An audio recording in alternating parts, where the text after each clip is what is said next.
So what we're going to talk about today is adoption. That's really our focus for today is how your story on adoption, how that plays into biosocial cognition and the training that you do, and what is some of the benefits that go with that adoptive parents can take away having had the biosocial cognition training. And so one of the things that we really wanted to ask first was if you could share a little bit about your own adoption journey and what led you to adopt, especially foster adopt and then direct adopt. So we raised two children. We were married early. The children moved out when we were still young enough to think in terms of starting again, which is what we chose to do. And so our three youngers came to us when we were in our 40s, and the two youngest of them came to us through adoption. They are siblings by mother, different fathers. And my personal experience was that I like being a dad, and I thought that the children were, as adults, are great people.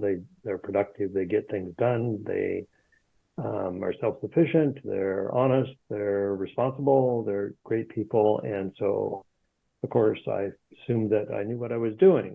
So when I started the adventure of the three youngers and two of them being adopted, I discovered that now I really didn't know what I was doing, and it was a different pool of genetics that I was working with, and what worked for the first two didn't necessarily sync up and work for the two younger adoption children. So I went searching, looking to find other ideas, other ways, other thinking, because that was a huge component of it, was what was the model of thinking that I had as far as my role and as far as the impact of the things that I did as a parent, as a father, that created a different result for the younger adopted children. So I did a lot of reading, a lot of looking, and found a couple things. One is I hadn't recognized how narrowly biased I was in what was a parenting role and not a role. And out of that recognition was the recognition of how much culture has to do with what our parenting styles and parenting methods are. So that whole self process was going on at the same time the real thing's going on, which is I have three children that need to be successful and raised as adults. So out of that came a considerable amount of reading and a conclusion that there is many solutions out there.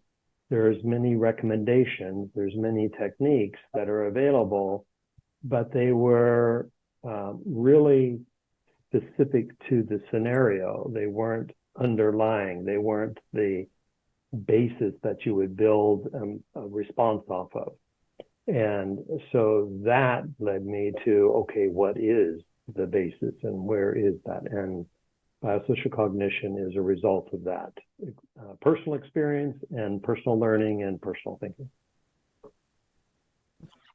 Yeah, you touched on culture there, and I've heard you say before that you didn't realize you were going from a parenting from a cultural standpoint versus a child standpoint.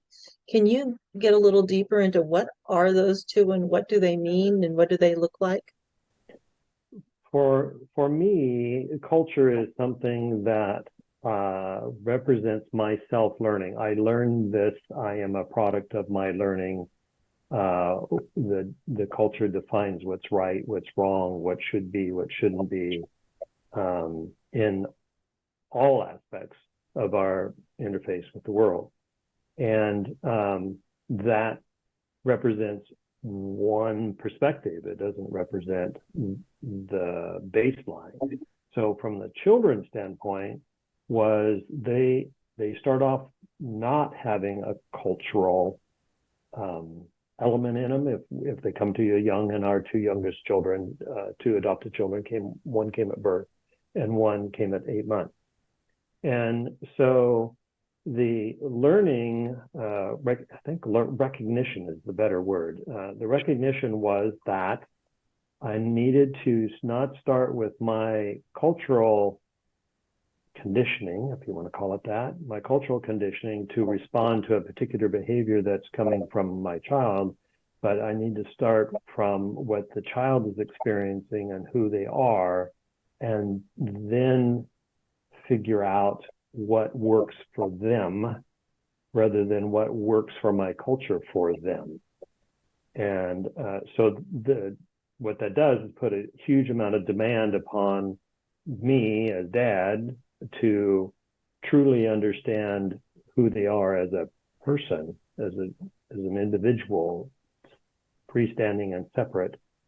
So those are given. And then how do I engage that? How do I teach that? How do I help it evolve? How do I get the potential that's in the child itself to rise to the full blossom that it can have?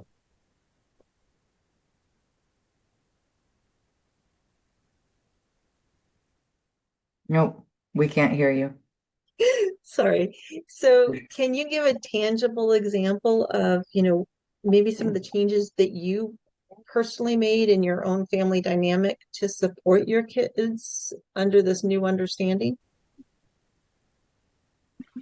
I would name probably three different components. First and foremost component was to be able to recognize in myself that this is a cultural reaction on my part. An example of that was, culturally, I was raised that crying was not okay. Crying was a weakness. Crying was something that you stiffened your back and didn't need to do that. Where in fact, crying is a natural biological response to how a person is feeling. And so the example on my part is that crying is okay. That's actually not okay. It is normal. It's natural. It should be able to be allowed. And therefore, one is I had to recognize that was a hang up in my culture. And two is that I had reactions to crying that were culturally conditioned that I needed to be able to filter and recognize. And then from the child's standpoint, the crying is no longer being interpreted as a cultural kind of behavioral expression, but is telling me something. It's telling me something that the child is experiencing, and what is that? And then that drives down further, which is, well, I need to understand how the child's self is inclined to process the world. So, for example, if you're an extrovert or an introvert, those are very obvious kinds of things, you process exactly the same situation differently. Well, all right, I need to get clear on that. So getting a clearer understanding of the natural innate genetic makeup of my children became a really driving new space to get into. And with that knowledge, it was easier to push back, correct, reevaluate cultural kinds of responses. Within yourself. Yeah. Is that what you're looking for? The clarity? Mm-hmm. Yeah, okay. Yeah, that's great. Okay. So it's interesting that you're talking about how do we, as an adoptive parent, how do you learn more about your child's genetic makeup and how they naturally process the world when they're small and whatever, when you don't have that background. So how did you solve that? Multiple ways, but probably the more profound way, which was a huge shift on my part, which was to embrace open adoption. And that was from a couple standpoints. One specifically is the open adoption creates a wholeness to the child rather than an emptiness in that space, whatever it can be. Is that wholeness as far as identity? What is that wholeness? As far as who we are, our self-identity is so connected to who our family is. And if we get disconnected from our family, then the roots of the family that just generate through our living and perception and social connections is hurt. So the open adoption exposure for the children, it has to be appropriate, productive. But that exposure means that this is their mother, this is their father, and how does that all fit in? How does that all fit in?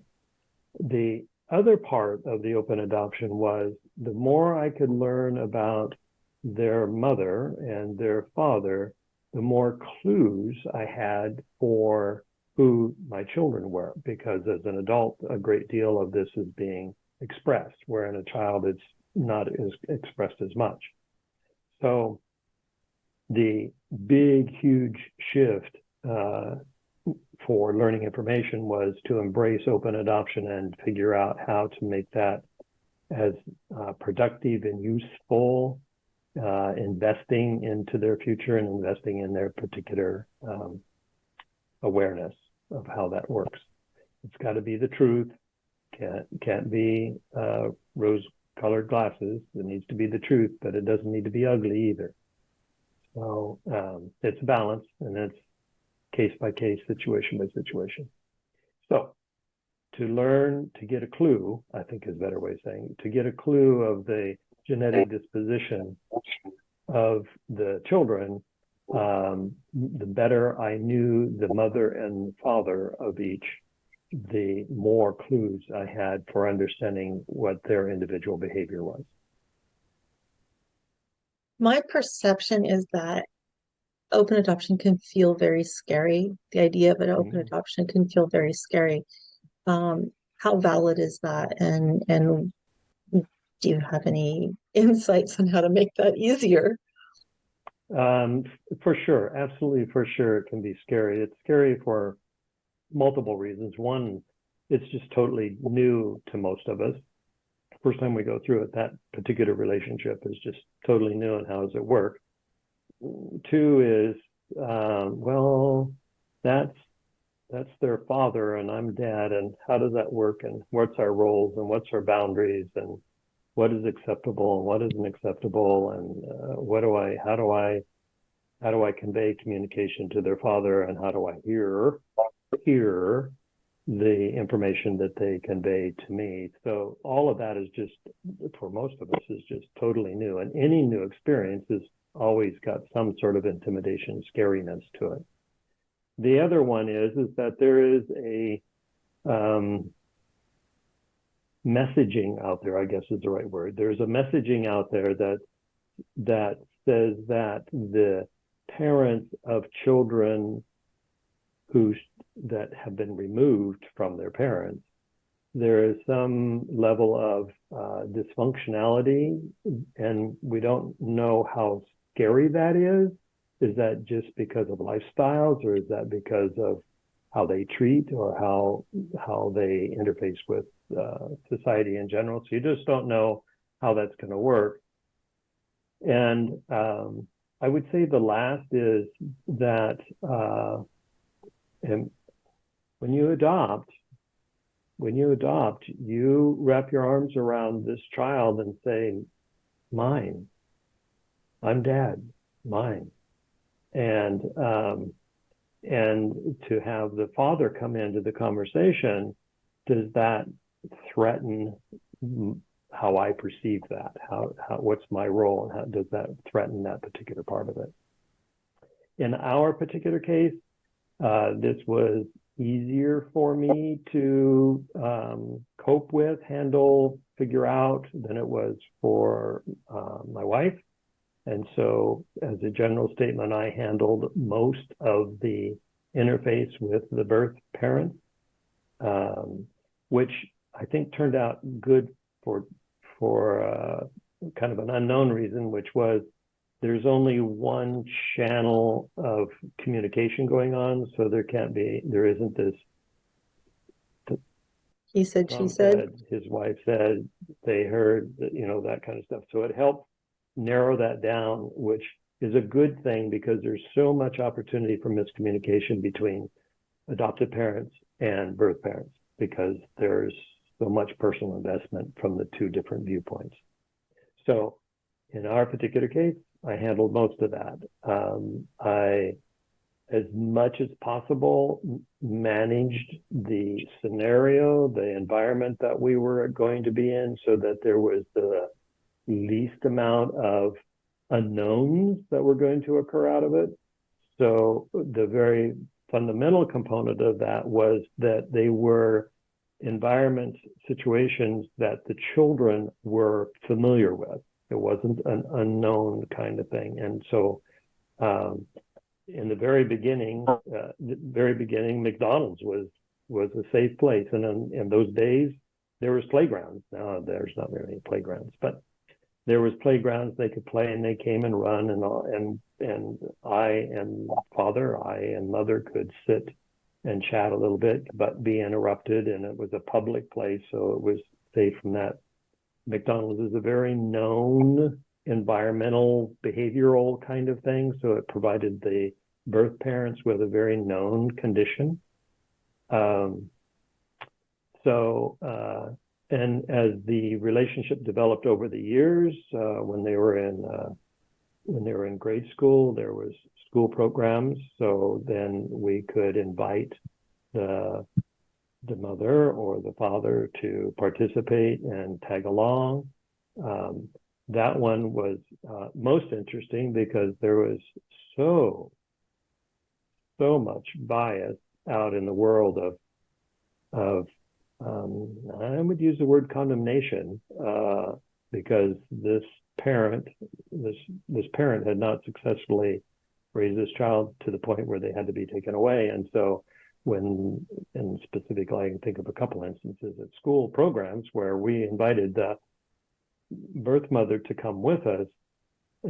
People are questioning my wife with regard to how does that work? Aren't you uncomfortable? Doesn't that feel? And in our world, that wasn't a concern at all. We were normalizing our family for our children. And the open adoption brought our family together at whatever level we could do to make this is a normal thing. This is how it is. It's not some exception or burden or requirement. It's family. It's their mother. It's their father. They need to know. So one of the things that's very key and core to biosocial cognition and the training that you do for Accrescent Institute is around memories. And how did those experiences, both interacting with birth mother and father and your 3 younger children in the adoption process and the foster process, how did that clue you in to that memories actually matter here and in the different ways that they do so? So our first adopted child, a boy, he came to us at 8 months. And this was the beginning of, oh my goodness gracious, I need to learn because it isn't clicking right. There's more going on than what I was clued into. The end result was that right off the bat, he, as an 8-month-old, he couldn't sleep at night, or he could only sleep a little bit and then wake up crying and then go back to sleep and wake up crying. And so after doing that for some weeks, it's like, okay, there's something more going on, more than I'm waking up, I'm uncomfortable, I'm in a new house, new smells, whatever it is. There's more to it. And so that prompted me to learn more about what had happened in those 8 months. And we had a super, couldn't have been better relationship with his birth grandmother. Couldn't have been better. She became grandma to all three of the children and fulfilled that role like you couldn't ask for better. So she was a resource for information. So I specifically made an appointment to go to her home and ask the hard questions that would inform me as to what was the life of the first 8 months? What was the life of the first 8 months?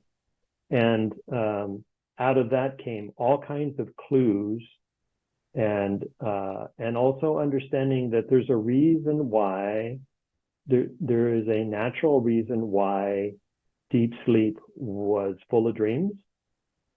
And like all of us, doesn't matter who we are, dreams are kind to us sometimes and they're not so kind to us sometimes. And given what I learned about the world that he lived in his first 8 months, that clued me in that those dreams are probably just not very nice. And so crying at night, in spite of the fact I'm up for the third time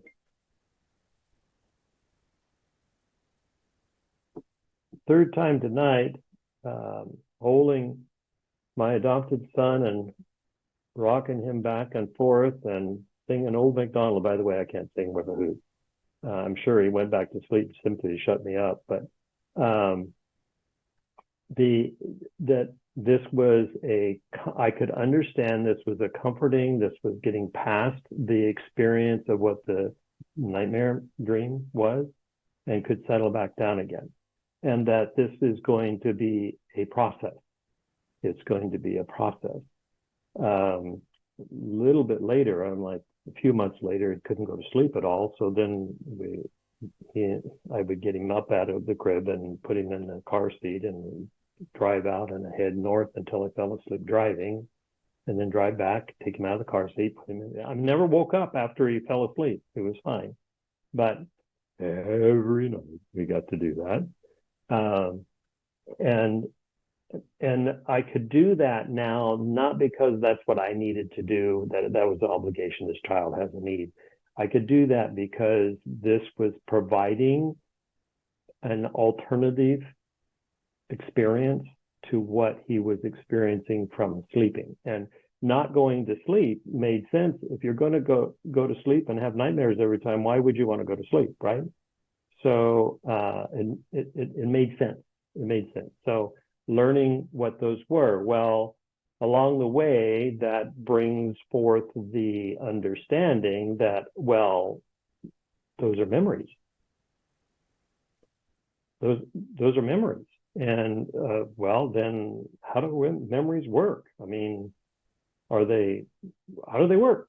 And so that brought me to a deep dive into the neurons and how memories are formed and how they stay there and how come you lose them and how come they get stronger and what's really truly what's going on with regard to trauma and what are the dynamics of it, so you can figure out what to do to make that difference.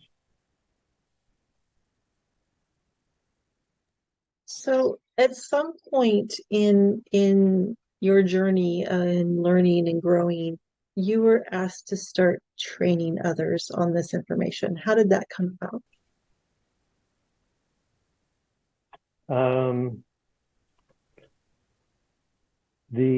In our community, there was the social services department, and then there was this, which was local level kind of organization, county, state kind of thing. And then there was the adoption community, adoption people. And those two groups worked hand in hand, trying to facilitate a positive future for the children. The adoption people were very thorough about understanding us to make sure that we were in it for the right reasons. That was very important to them. And that we had the capacity to adapt to the situation. and and and to try to tell somebody what it is to be an adoption parent, I mean, truly understand what being an adoptive parent is like before you've done it is kind of like trying to tell somebody what it's like to be married before they've been married. It's just until you walked in those shoes, it's kind of really hard to understand the true experience. So this organization then ended up working in evaluating and doing their processes and approved the adoption process. Well, in the beginning, they of course are doing interviews, and they're very clearly registering that that this was a closed adoption mental model in my head for sure, and their agenda was that they knew from what their experience was is that open adoption is better for the child. And so what happened is they saw over these months and couple years the evolution of my perspective of, oh my goodness gracious, open adoption is the solution, and the fact that how we engaged it, literally engaged it. From there, then when they did trainings for potential adoptive parents, then they would do a panel and they would have 3 people come in. And so they invited me one time to come in and do a presentation. And apparently my communication and what I was saying resonated with the audience. And so they continued to ask me back, and that role expanded, and my personal learning and my personal development, I think is the right word, was just continually grew, and then it settled into, we need to not be culturally bound, we need to be child-centric. And that is fundamental to being successful with each child, whether it is of your own genetics or someone else's genetics. So at this point, this is 20 some years later, and you have developed training and you have developed biosocial cognition in your thinking much further along than you did then. And then also have formed Accrescent Institute and provide additional trainings out into the community and out into conferences and organizations. If a adoptive family or prospective adoptive family, someone who wants to adopt but hasn't quite gotten there yet, hasn't gotten their placement, where do they start with making that shift to embrace some of the things that you did with understanding where memories come from, understanding the background of their child? Where would they start aside from taking your training? Where would they start? Oh, you took away my answer. I was going to start with my training.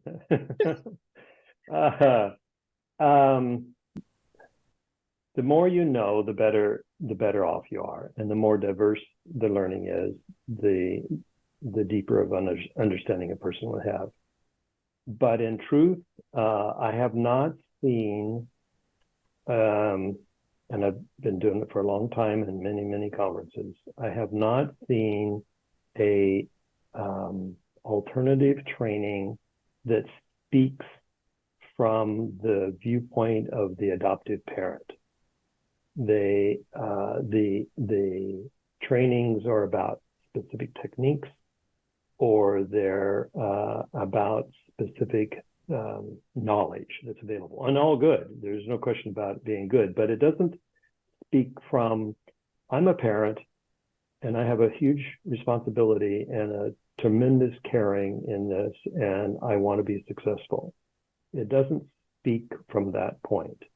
And so when you go to the trainings that I'm doing, the knowledge is provided, but the meaning and usefulness of the knowledge in the day-to-dayness of being a parent is what the goal is. So you can walk out of there with not a specific recipe to go by, but go walk out of there with a perspective that informs how to make those decisions. And I've said it many times, that there are lots and lots of books out there that you can read, and they're all great. And there's two problems to that. One is we don't have time to read all those books. And two is that we can't remember if we could read them. We need to have a way of responding as a parent from an understanding standpoint rather than from what I would call a recipe standpoint. And biosocial cognition and how we teach and use it in our teaching training is set to be that way. So one of the things that Rachel wanted to know is whether you felt that your experience as a CASA, court-appointed child advocate, informed or assisted in your adoption experience. Absolutely. And how would you do that? Right. And to be more specific, my experience as a CASA started the day the adoption was finalized for our first child. The same day, I went from the court to the CASA office and said, I want to help. What can I do? How can I do this? The end result of it was I was a CASA to two boys. They started off as 9 and 11-year-olds. I was CASA to them for 10 years. And the experience got me acquainted with all the, I shouldn't say all because that wasn't all, but it gave me a deep dive into the rules. What are the rules? What are the laws? What are the processes that are in place that are supposed to enable a successful life for a child, adoption or foster, whatever it is? One. Two is that it put me in the trenches, next shoulder to a parent who was struggling. And it put me in the parent's side of the perception of the services provided. So, and in my particular case, there was a mom only, there was no dad in the picture at all. And what it was like for her to navigate, deal with, put up with, endure all of the processes that are in place that are supposed to help things go along. And that just walking in the other person's shoes or try them on, to be around them, that was very, very useful for me. Besides just knowing what the system was, how the system works. And we say system in a very generalized way. There's so many twists and turns, and so much of it is subjective. You have to be really, really watchful and careful about it because human behavior is subjective. It's just really hard to quantify and put numbers on it. You can't take us and plug us into the wall and say, here's the reading of you. Mm-hmm. So the something that came up in that for me is that, and I've heard this from a variety of different people who have gone through the adoption process, and you've touched on it slightly. We come into adoption with a desire to make a difference, to add to our family. We have a variety of different motivations coming into adoption. And we may have what you call the rose-colored glasses going into it and then run up against situations like you did, like, I don't know how to handle this, running up against challenging behaviors with our adoptive child. What do you consider, what words of encouragement can you give to an adoptive parent running up against challenging behavior? And what would you give them as a starting point? So I think that we need to know why, not what to do, but why is it here? And that question can be asked continually until it's driven down to a particular grounding point. And by being able to answer the question of why, then there's a body of knowledge that allows a decision to be made upon. And the more information you have to make a decision, the more accurate opportunity there is for that decision.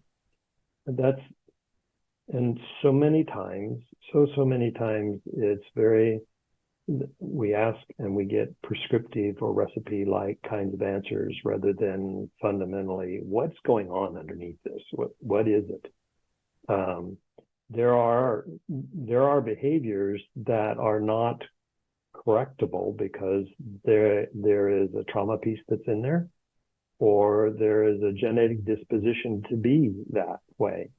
It could name specifically our youngest daughter, adopted to us, came to us at birth. Her genetics are such that she's going to be high-pitched.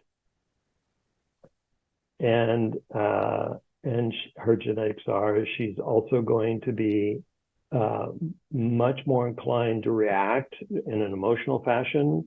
And her genetics are such that that emotional wash over her brain is going to be 3 or 4 times more than the rest of us.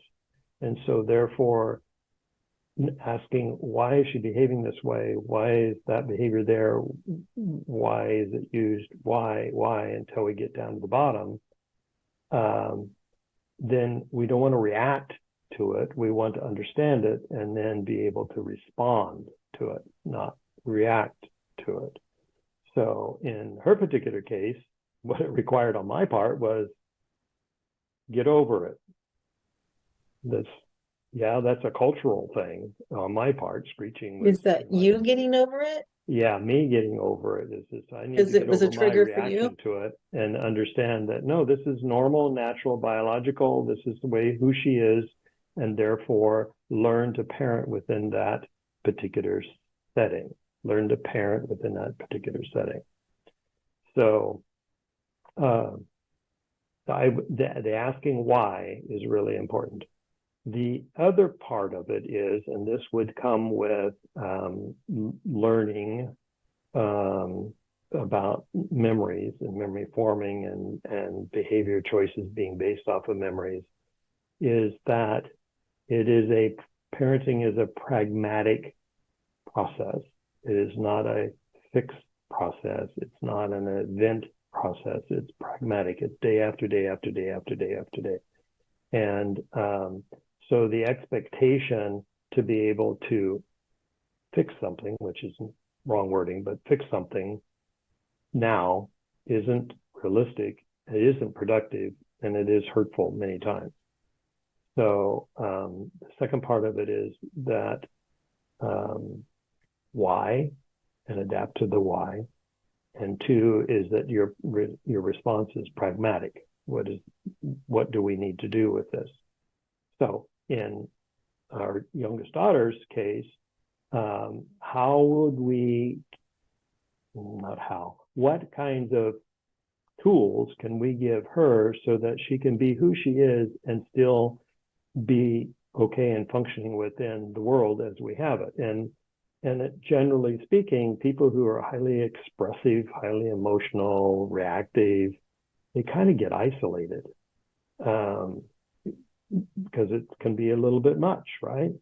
So how do I give her tools? In this particular case was bringing self-awareness to her that this is what's happening to you. This is what you're experiencing. And this is what's going on up here.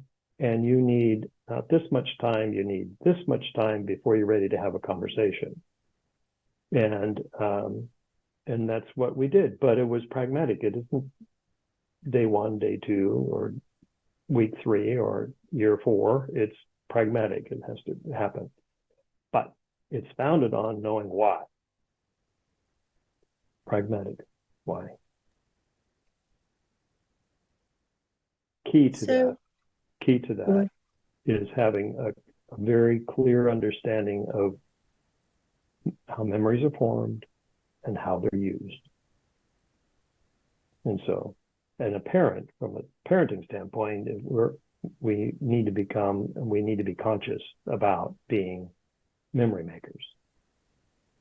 That's And from an adoptive standpoint, what is that? What does it mean to be a memory maker? What does that mean from an adoptive parenting standpoint? The huge opportunity that we have as an adoptive parent is the experiences that our child will have going forward. And all of those experiences are memories.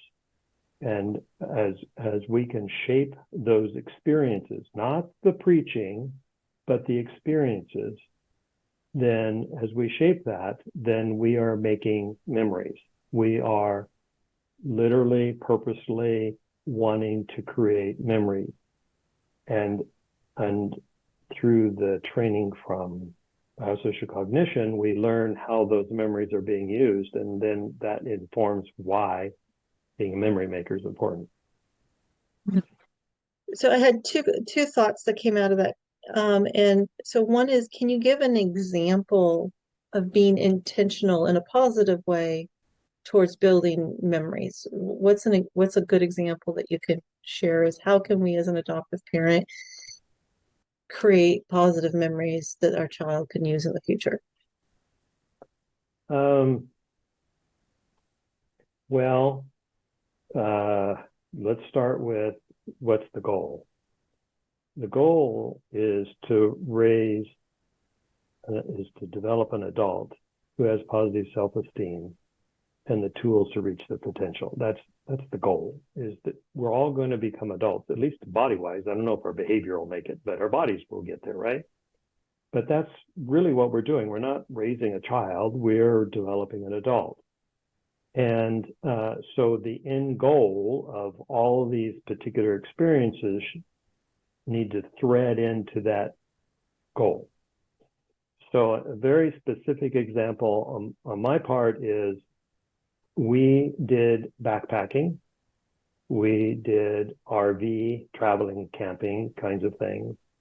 And those events were not orchestrated by me, they were facilitated by me. And the children were the ones looking at the maps and how to read the maps and where do we want to go and what about this place or that place. And then what date are we going to use and when should we leave and when will we get back and what are we going to have for breakfast and what are we going to have for dinner and what are we going to do for snacks and how much weight can be in the backpack and all of the planning, set a goal, set up a plan, figure out the logistics, go to the grocery store, push the shopping cart around. It's a little bit entertaining, but shopping for, okay, we need this, and there's a certain amount of negotiation going on between siblings, right? Negotiation sometimes is a nice word. And then packing. How do we pack it, and what is important and what isn't important, and throughout all of that is the opportunity to have an experience that is teaching skills about setting goals, creating a plan, figuring out the logistics, implementation, answering to what's doable. Yeah, I want all these things on there, but a 50-pound pack's a little bit heavy for a 10-year-old, right? So just all of those things are just built into that particular experience. So, and it's fun. So we all have fun. Even Dad has fun. So that's a really good one. But there are thousands of things, everydayness things. Birthday parties can be treated the same way. Stay overnights can be treated the same way. They're maybe smaller, but the goal planning, logistics, that's the world is a classroom. You get to be a memory maker. And I know that you use the word doingness a lot, that you were, and what I heard from that is that the children were doing, the children were and building their skills and Right. their self-confidence in doing. So the other part of that question is that when we're adopting an older child, they come with memories and experiences and a past that not only we may not know about, but we can't change what happened with them. They also come in with their own expectations of what being adopted means to them. So, as an adoptive parent, how can we use this idea of being a memory maker to understand and to move forward through these past memories that your child has? So I would say we never move past our past memories. They're always there. They're always there. And what we are trying to do as a parent is to make those past memories be wisdom. We want it to inform us. When we're a little tyke and we touch that hot stove for the first time and burn our hand, that's really not a fun experience, but we're much wiser for it. And life in general is the same way. So the challenge when a older adoption occurs, whether it's 10 or 13 or 15 or 17, the challenge is figuring out how we can bring new experiences that utilize their experience in a wisdom way. How do we bring experiences to them that creates a different perspective of it? And I'll use an example that I did with the CASA boys. Is in their world, police were bad people, lawyers were people that imposed all kinds of things on them. They weren't positive, and it was not only them, but their mother and the whole message of it. And court was a scary, intimidating thing that almost always imposed something on them or their mother. So what I did to create a different perspective is I set up 3 visits for the younger boy. The older boy was not able to do this. The younger boy to go to lawyers' offices. And we were in there to learn, see, feel, know, chair, decoration, conversation, and just change it from being them over there to, oh, that person works in this particular environment and this is what they do. And this is, in those days, they had books. Now that we don't have much books, but to create a different perception of what their life is like. I did the same thing with police officer. Police officers were that force over there to them. It's force, and you got to watch out, dodge whatever is going to happen. Instead, I set it up so they could come and sit inside the police officer's car, and he could go through all the various things that are in the car and what it is, and try to create a different perspective. That's not a recipe, but an example of how you can use experiences to change perspective, or use experiences to inform a choice. The teens from a time 12 or 13 on up, they are, from my experience and my teaching, they are perfectly capable of grasping, understanding, and assimilating the understanding of memories and the understanding of how they're being used. And in doing that, they then become self-empowered to understand why, rather than being judged, told, directed, contained. That's really, really important. I did a 6-week training thing for probation lockup youth, and they were typically 16 to 17, 18 years old. And they're there for the wrong choices made, whatever it was, and they have a perspective, and that perspective was formed by the social group that was around them. It was formed by the legal system and the power system that tries to contain them and push them in a particular direction. And they were very, very interested in, oh, that's why. Oh, huh. And they'd start talking among themselves about this person or that person or each other or whatever it was. It was very, very rich experience for them. But that's leverageable. It isn't the answer, it's the formula. It's the understanding, it's the perspective. Yeah, if I remember correctly, sometime in the last year, you had somebody come up to you that had been to a Teens and Their Choices training and implemented it with their foster child. And there was something about it being important to their adoption process. Can you explain a little about that? Yeah. Adoptive parents, a year before I had been at this conference up in Washington at a foster conference, and they had set in on the training Teens and Their Choices, and that there's an understanding component to that training, and then there's a doingness of that training. And the understanding is first and foremost, how are memories formed? How are they being used? And what is the development stage of the brain? Where are they in the brain? And then the second part of it is a specific tool, which is the agreement.